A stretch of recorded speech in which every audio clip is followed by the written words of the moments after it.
In the 3rd year of our marriage, Miranda came back. For the first time. Sam didn't come home for dinner. He grabbed his coat and went straight to the airport. That night, he didn't return. I followed Sam's follower list on Weibo and found Miranda. I casually refreshed the page, and Miranda had just updated her Weibo. Finally back home. My love and my friends are all by my side. In the attached photo, Sam was looking into the camera cooperating with Miranda, surrounded by Sam's group of friends. I closed my phone, closed my eyes, and closed my heart as well. Chapter 1. After work, I had dinner outside, then walked along the riverside for a while before driving home. Light spilled from the windows. Sam was already back. I opened the door and stood at the entryway to change shoes. In a rare gesture, Sam walked over, took my coat and bag, and hung them on the rack. "Why are you back so late today?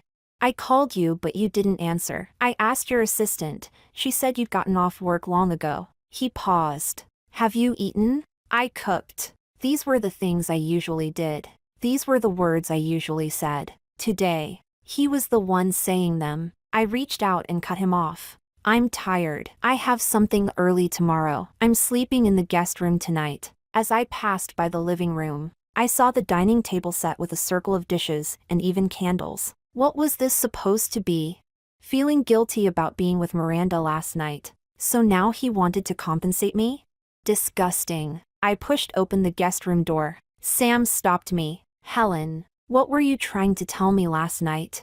I turned around. The warm light cast shadows on his handsome face, giving him an illusion of gentleness. This face, I had looked at it for so many years, never once getting tired of it. But the moment I saw him in that intimate picture with Miranda, it became completely unrecognizable. I forgot. I lowered my eyes and walked into the room. Lying on the bed, my hand unconsciously moved to my lower abdomen. Last night at dinner, I was going to tell Sam that I was pregnant, but he answered a call, put down his chopsticks, grabbed his keys and coat, and rushed out, leaving only one sentence behind: "There's something going on at the company." I sat at the dining table quietly waiting, until the dishes went cold, losing their color. A friend sent me a message: "Miranda is back." I instinctively went to Sam's Weibo, opened his following list. Following the clues, I found Miranda. 1 minute earlier, she had posted, "Finally back home. My love and my friends are all by my side." In the picture, she was leaning in Sam's arms, both looking at the camera, surrounded by Sam's friends. And these friends, after 3 years of marriage, Sam had never once introduced them to me. Every time I tried to enter his social circle, he rejected it, saying they were all bad influence buddies. Eventually, I stopped trying. Scrolling further down, I realized they had been in close contact for all these years. Miranda's school abroad was arranged by him. Her apartment abroad was under his name. Even her large overseas expenses, he paid for them. I never knew Sam's gentleness could be so easily given away to another person. That night, I threw all the food from the table into the trash and went out to feed the stray cats. Click, the guest room door opened. I turned my back to him and closed my eyes. The mattress suddenly sank behind me, and a cold draft followed. Sam crawled into the bed. My whole body stiffened,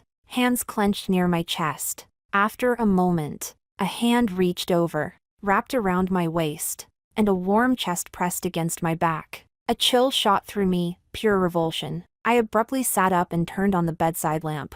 With the blinding light, Sam squinted, sitting up with an ugly expression. Chapter 2. Living in the same villa district. Sam and I grew up together. Our relationship naturally happened over time. The year we graduated from high school, he confessed to me. Both of us knew it was just a formality, so we smoothly became a couple. But that same year, my father brought home a girl 1 year younger than me, his illegitimate daughter from outside. And my mother had passed away less than half a year before. The gentle, refined model husband and model father of the past suddenly became a mask-wearing demon in my eyes. I had a huge fight with him, telling him that if Miranda stayed in this house, then I wouldn't, and if I stayed, then Miranda couldn't. He only looked at me with a cold face, sweeping a stern glance at me. Whatever. I left with the money my mother had left me, packed a few clothes, and left home. I applied for a dorm room at school and never had any contact with that home again. A year later, Miranda entered my university thanks to a building donated by my father. She smiled sweetly on the surface but used petty tricks behind my back, stirring up conflict between me and my classmates and friends. She even used my father's connections to bring in sponsors and pushed me out of the student union. Then she arrogantly came to show off in front of me. I never cared about these things, because anything, or anyone, that could be taken away wasn't worthy of me. There were always people by my side that she could never take away, no matter what she did.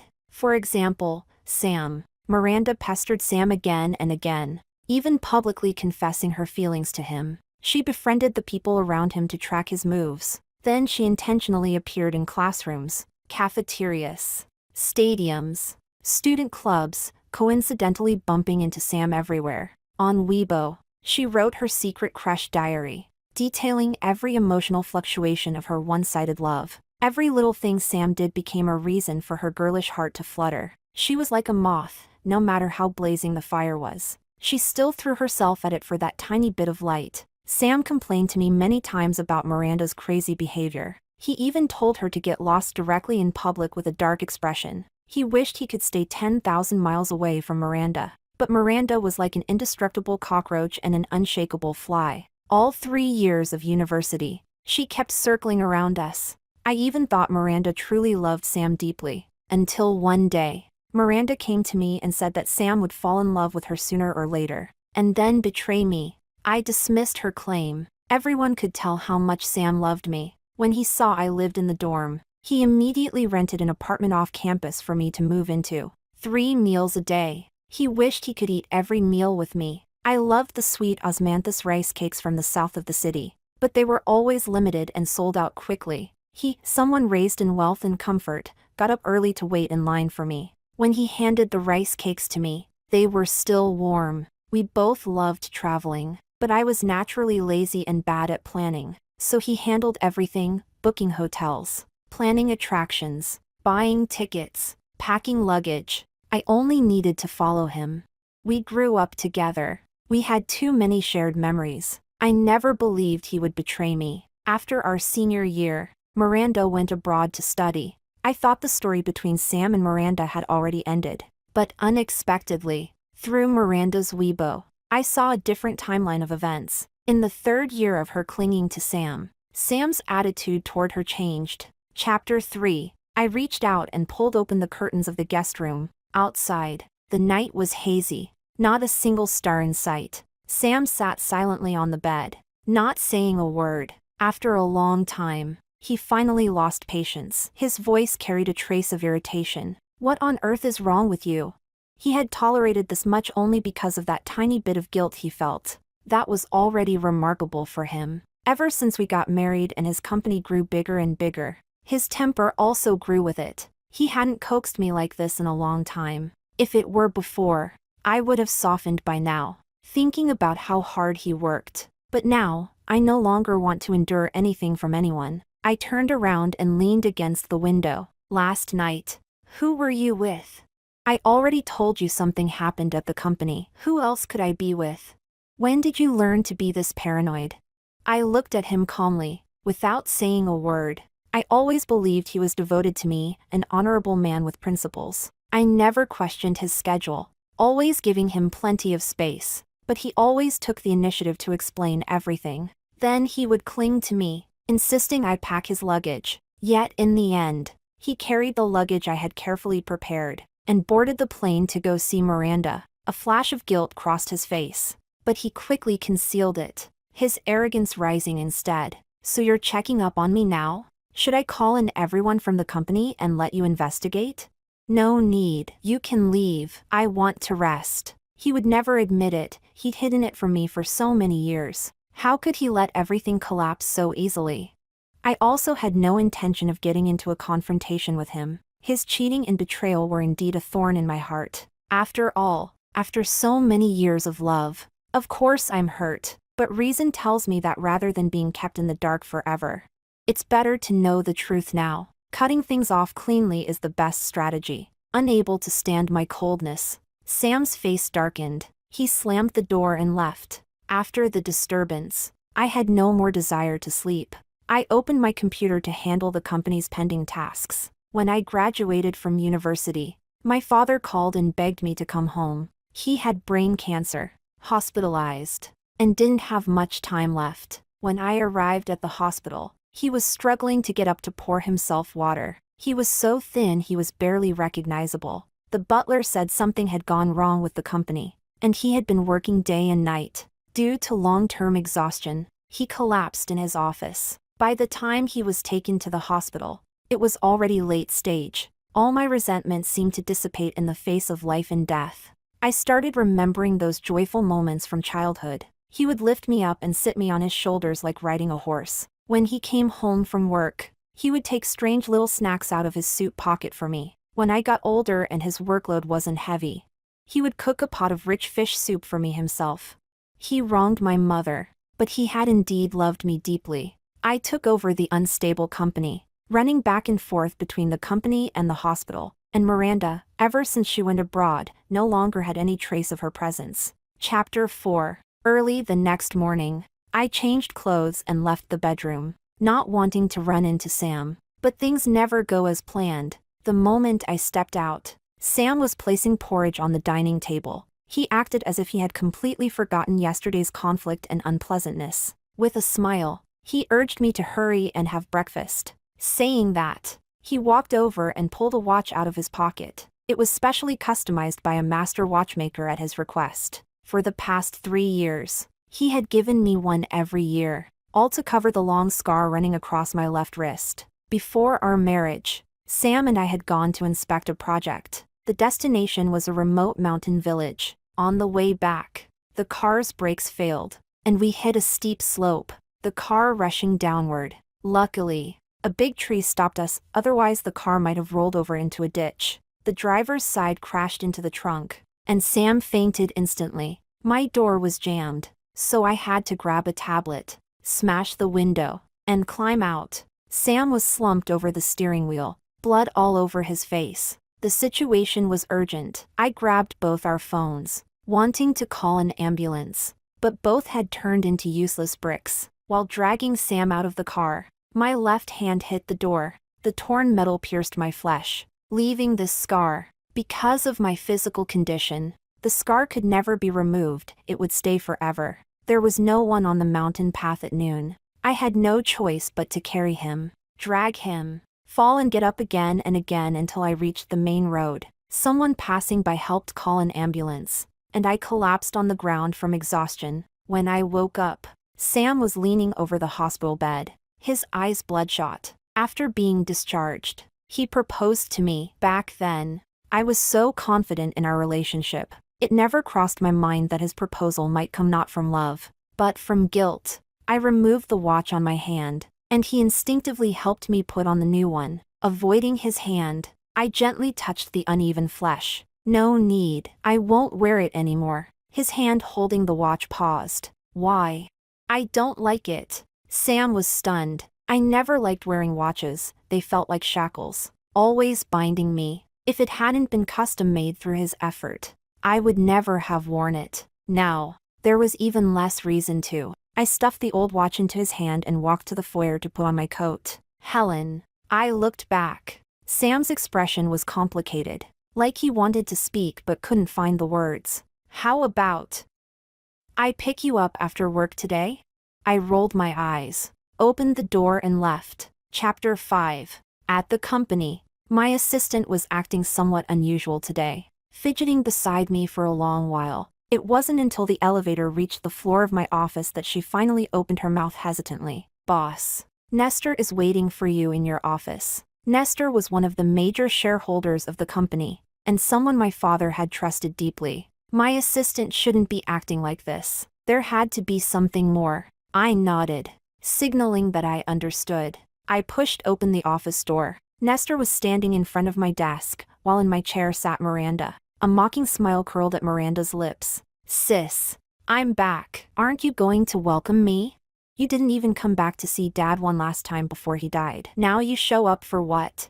Miranda picked up the photo of me on my desk, studied it for a couple of seconds, then loosened her fingers. The frame crashed to the floor and shattered into pieces. With a strange, malicious expression, she walked up to me. I wanted to come back too, but Dad told me that unless Nestor notified me, I wasn't allowed to return. Nestor smiled kindly and gestured for me to sit on the sofa, as if I were the outsider here. Helen, before your father passed away, he entrusted me with a will, instructing me to reveal it only after the company returned to stable growth. Now that the company is thriving, it's time. Your father had only you and Miranda. Considering that Miranda wasn't by his side growing up, he decided to let her inherit the company. As for you, you will inherit the old family house and 5% of the company's shares. The office heater was on, yet I felt a chill creeping up my spine. My body sensed the pain and humiliation even before my mind caught up. I stared at Nestor's moving mouth,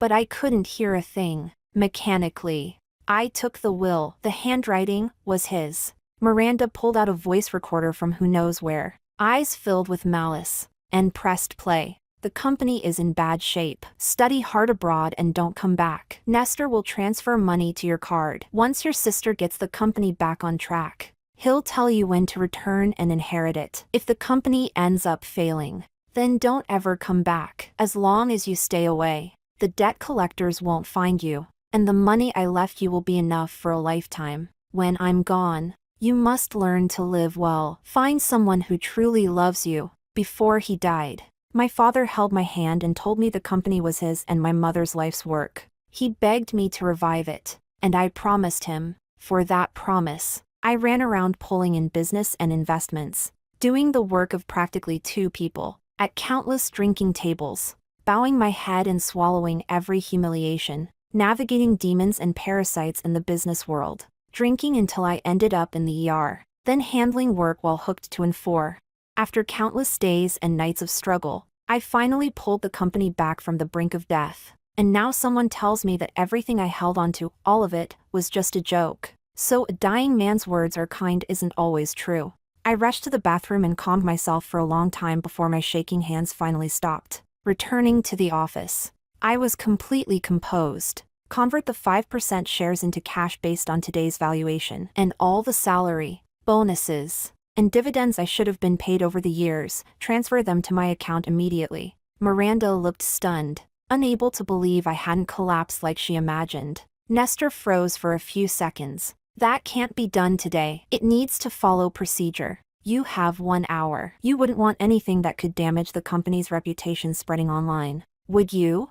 This company was built by my hands alone. I knew all its weaknesses like the back of my hand. If I wanted to, it wouldn't take long before the company returned to what it was years ago, on the brink of collapse. This company is the livelihood of the employees who have fought beside me all these years. I would never destroy it, but they didn't dare take that gamble. Sure enough, just a few minutes after I finished speaking, Nestor called in an employee. An hour later, I received the bank's transfer notifications. I picked up my bag and pushed the door open to leave. Behind me came an irritating voice. Helen, Sam will be mine too. I turned back to look at her flaunting expression and felt she was rather pitiful. She kept using this kind of method to prove her ability and existence. In reality, her inferiority ran to the bone. I smiled and looked at her indifferently. Whatever. Her flushed complexion slowly turned pale. Chapter 6. When I finally reached the underground parking garage, my shoulders slowly collapsed.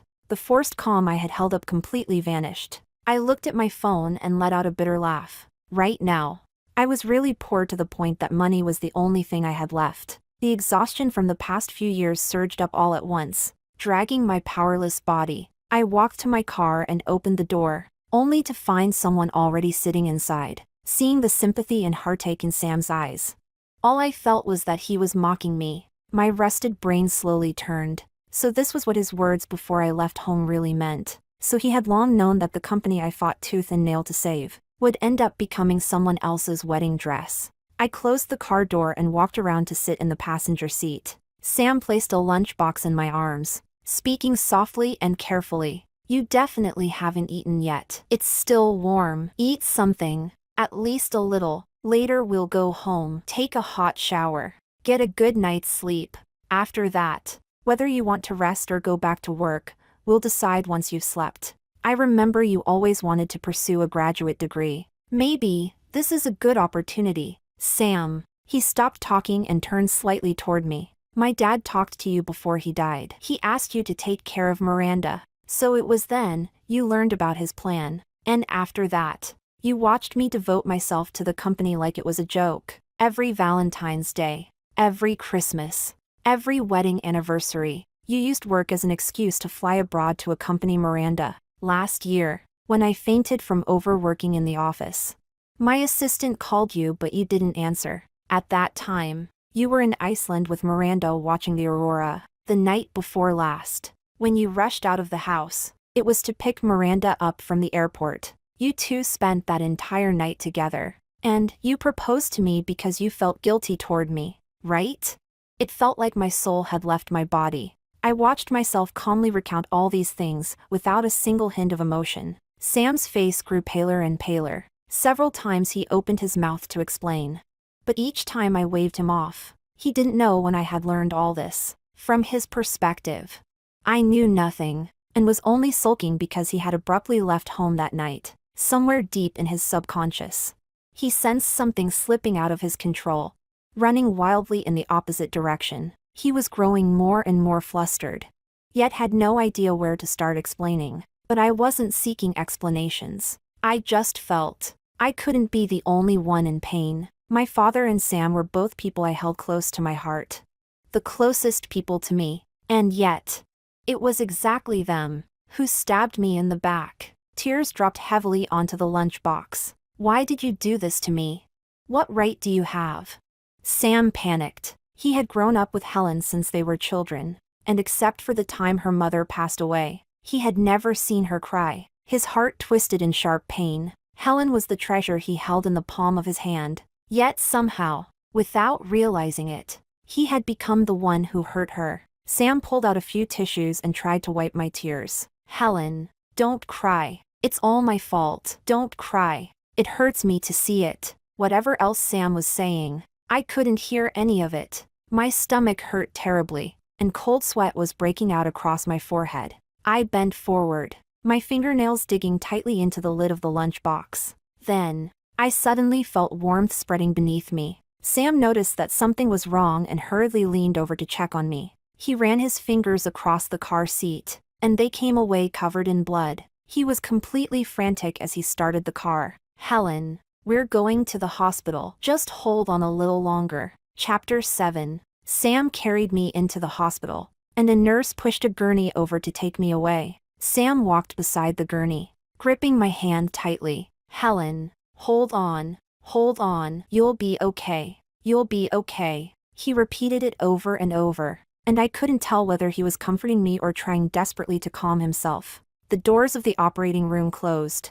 Through the small gap before they shut completely, I saw him sliding slowly down the wall. The anesthesiologist injected the medication into my body. My consciousness faded. When I woke up, it was already night. The heavy smell of disinfectant made me frown. The lights were harsh. It took a while before I could fully open my eyes. Sam stood by the door with his phone pressed to his ear, talking to someone. Suddenly, he looked toward me, and our eyes met. He hung up immediately and hurried to my bedside, his expression urgent. Following my gaze, he noticed the cup on the table and quickly poured hot water. He raised the head of the bed, helping me sit up, then held the cup to my lips. I drank a few sips with his support, easing the dryness in my throat. Is the baby gone?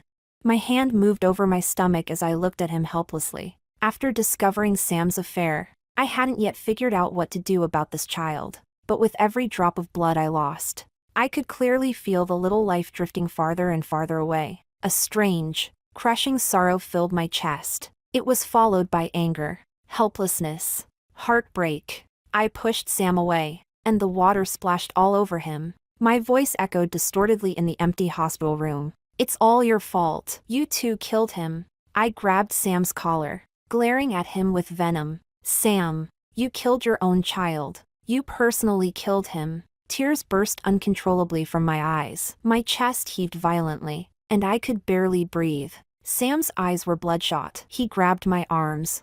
I'm sorry.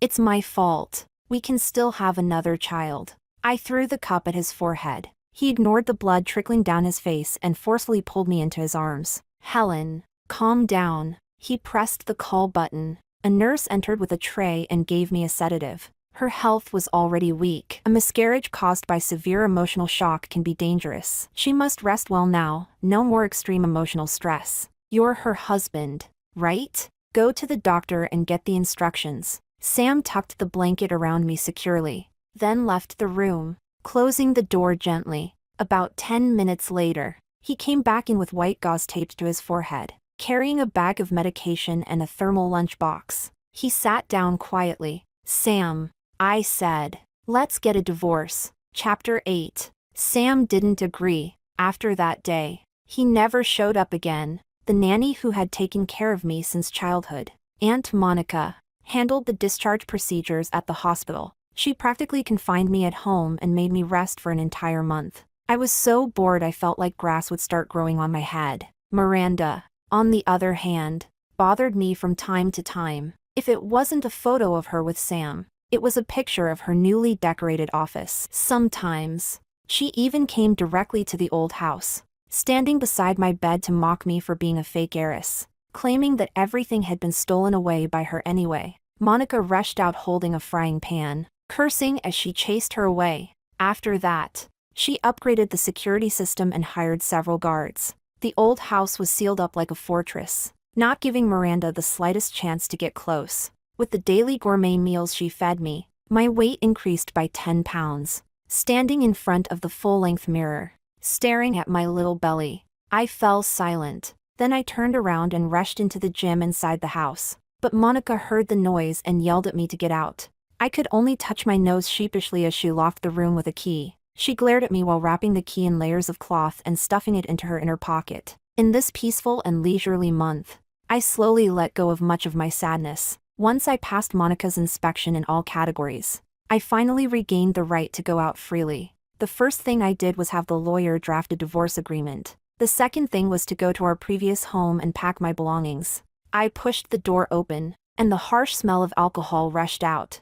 I frowned in disgust and immediately saw Sam sitting among piles of empty bottles. He must have taken out every bottle of liquor he had hidden. When he saw me come in, his gaze was blurry. He slowly crawled up from the floor. He staggered toward me, lowered his head, and reached out to touch my face. He was too close. His scorching breath mixed with the heavy smell of alcohol made me slap his hand away. He let out a bitter laugh, mumbling to himself, "So this is another dream. I don't dare go see you. Luckily, you're willing to come into my dreams. Helen, I'm sorry. I missed you so much." As he spoke, he leaned forward to hug me. I grabbed a glass of cold water from the table and splashed it directly on his face. Water dripped down his hair. His confused eyes gradually turned clear. I took out the divorce agreement from my bag and placed it on the table. The moment he saw the bold words on the cover page, his pupils shrank sharply. I walked straight into the bedroom, pulled out a suitcase,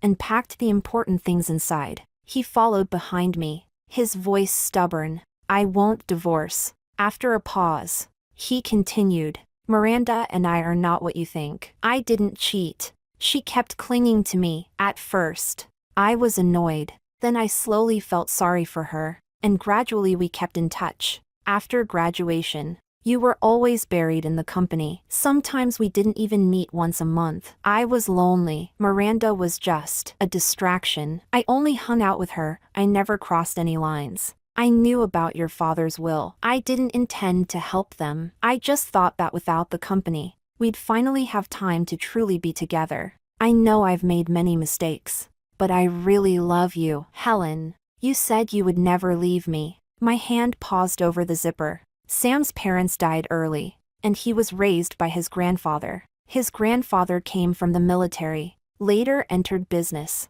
built a successful career, and was very strict with the younger generation. After Sam's parents died, his grandfather returned to take charge of the company and became even stricter with Sam. Once, after an argument with his grandfather, Sam ran away from home. I found him in a corner of an amusement park. A heavy rain had just passed. He was soaked and curled up beside a treehouse. When he saw me, those dark eyes stared at me without blinking, like a small abandoned dog. He said that after his parents died, No one stayed with him anymore. His grandfather only cared about work and punished him harshly for even minor mistakes. After venting, he looked at me seriously. The driver said everyone dies. Grandpa will die one day too. Then I'll have no family left. Looking at such a fragile Sam, something in me erupted, a fierce need to protect him. I promised him with complete conviction, Sam, I will never leave you. And I did. But the man he is now is no longer worthy of that promise. Chapter 9. With just a few quick movements, I set the suitcase upright and pulled out the handle. Sam, that was a promise I made to the old you. The you now doesn't deserve it. I picked up the suitcase and was about to leave when he grabbed the corner of my shirt. It felt just like that day he ran away from home as a child. Helen, we've been together for so many years. It shouldn't end like this. Give me another chance, okay? Haven't you always wanted to see the northern snow? Winter is almost here, we can go to Qingdao, okay? I stepped to the side, letting the corner of my shirt slip out of his fingers. He stared in a daze, then suddenly slammed his fist into the wall beside him, fury flooding his expression. At that moment, the door opened, and Miranda walked in. When she saw Sam's bloodied hand, shock and distress tears filled her eyes. She rushed over and grabbed Sam's injured hand, only to have Sam fling her away violently. Her lips trembled, and tears streamed down her face like broken beads. Sam, I just felt bad seeing you hurt. She stood helplessly aside, looking as though his rejection had shattered her heart. But Sam's eyes were full of wariness. How did you know my home's password? Last time you got drunk, I brought you back. You told me the password yourself. So that's how those photos were taken. I nodded slowly, understanding. Miranda met my gaze, and seeing what I was thinking, she shot me a glare sharp as a needle. I simply shrugged indifferently. Sam closed his eyes briefly, then walked over and pressed down on my suitcase. Helen, I was drunk. I didn't give her the password on purpose. My eyes shifted, revealing just the right amount of doubt. Really? But Miranda said you're hers, that I'm the one who lost. So you two weren't already living together? I said, I've loved only you from beginning to end. You were just too busy before. She kept clinging to me, and she looks a little like you. So I got distracted. Sam held my hand, looking at me with genuine sincerity, not giving Miranda even a fraction of attention. Helen, you can do anything to me, just don't leave me, please? Miranda stood there in disbelief. Maybe at first, she clung to Sam to get revenge on me, but after all this time, she had stepped too deep into the game. She loved Sam. Her eyes lit up whenever she looked at him. So when she realized Sam completely disregarded her, of course it hurt. Sam, you flew abroad so many times to spend holidays with me. You took me traveling. You even paid for my tuition. When I came back, you picked me up and brought me to your friend's gathering. You stayed with me the whole night. How could it be just because I look like her? She clung to Sam's arm, pleading, you do like me, right? Sam looked at her coldly and shook off her hand. I picked you up only so I could clarify things with my brothers, that this matter is already over. I didn't want Helen to know you existed. I told you from the beginning, I needed your time and your face. In exchange, I'd give you money and resources. Miranda's gaze wavered, her expression hollow. Ha ha ha, exchange. Yes, I know it was an exchange. It was an exchange. After spending so much time with him, she had completely immersed herself in the fantasy. She forgot the terms they started with, or perhaps she thought those terms no longer applied. But Sam had always been clear-headed. No wonder he never touched her. She thought it was because he cherished her, didn't want to treat her casually. All the romantic fantasies she had built were just her own delusions. She had worked so hard, schemed so much, poured everything into him, and still, she couldn't beat Helen. But why? Why did they all love Helen? She looked at Sam and saw his gaze firmly fixed on Helen, filled with gentleness and caution. When had he ever been this humble? Around her, he had always been relaxed and careless. She had thought that this unguarded version of him meant he saw her as someone important, but she never realized he was casual only because he never cared. He had never liked her, not even a little. She lost. Chapter 10. When Miranda left, she didn't close the door. A gust of wind swept through the hallway, sending a chill through me. I looked around the place I had lived in for 7 or 8 years. Those memories of happiness and joy surged up like a tide. I looked at the man I had loved for so many years and said calmly, "We should part ways peacefully. No need to make things ugly." He let out a bitter laugh. "But I don't want to part peacefully." I went to Kyoto alone. The forbidden city under heavy snow, red and white intertwined, was like an ink painting, full of charm. In the snow-filled alleys, I felt as though I had gone back to my childhood. Back then, I spent New Year's at my grandfather's house with my mom. On the snowy New Year's Eve, Grandpa carried a shovel outside and built a strange-looking snowman for me. I even cried while tugging at his sleeve because the snowman was too ugly. Now, I want to build another snowman like that. But the old man who used to throw snowballs at me is no longer here. After drifting around Kyoto for a month, I flew to Qingdao. I bought a house by the sea. At night, I fell asleep to the sound of waves. In the morning, I opened the window, stepped onto the balcony, and saw the vast ocean. When it snowed, the entire beach was covered in white. From afar, the world seemed to have only 2 colors, white and blue. Walking along the beach in boots, the snow crunched under my feet, the waves rolling with grains of snow. The wind stung my cheeks, but my mind felt clear again. The world was so big. On my way home, I passed by a flower shop and bought a bouquet of tulips. In this white world, a touch of yellow added so much life. Holding the bouquet, I walked lightly toward home. Outside my door, I saw Sam, someone I hadn't seen in a long time. He leaned against the railing, holding a bouquet of bright red roses. With the endless sea behind him, he had lost a lot of weight. His eyes were bright, almost hungry as he looked at me. "Helen, you look much better. Since you left, I've thought a lot. I can't stand days without you. I want to chase you again." After so many years together, he thought I wouldn't bear to give up our relationship. He believed that as long as he tried hard enough, was sincere enough, he could mend the cracks, go back to how things were, as if nothing had ever happened. But what he didn't know was, no matter how you patch up a crack, there will always be scars. Even if we forced ourselves to reconcile, everything that happened would become mines buried around us, waiting to explode. Snowflakes floated down, landing on the roses, making the petals look even more vivid and delicate. But unfortunately, I only like tulips now. I didn't let him inside. His eyelids trembled, and the confidence he had painstakingly built collapsed instantly. He must have already known I wouldn't agree before he came,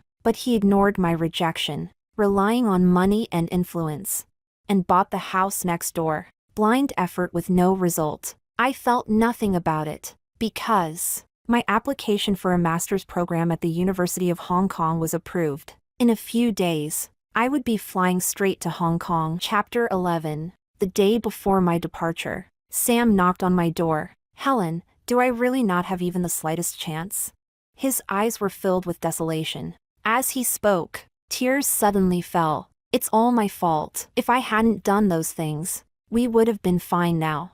I wouldn't have lost you. I was the one who pushed you away with my own hands." I cut him off coldly. "Did you sign the divorce papers? As for who's right or wrong, keep that explanation for yourself. I don't want to hear it." With a loud bang, I shut the door in his face. The next day, when I stepped out, I saw a document envelope at my door, and the house next door was already empty. After finishing my postgraduate studies, I returned to Haishur and moved back into the old residence. During a gathering with old friends, I heard about Miranda's current situation. After discovering that Sam had never loved her, she seemed to have lost her mind. She refused to accept anything that had even a trace of me. The capable employees I had trained in the company were dismissed by her through every possible scheme. The development blueprint I had planned for the company was completely overturned by her. Now the company was even worse than when I first took over. If she had just chosen to be a salted fish president and let the company run as usual,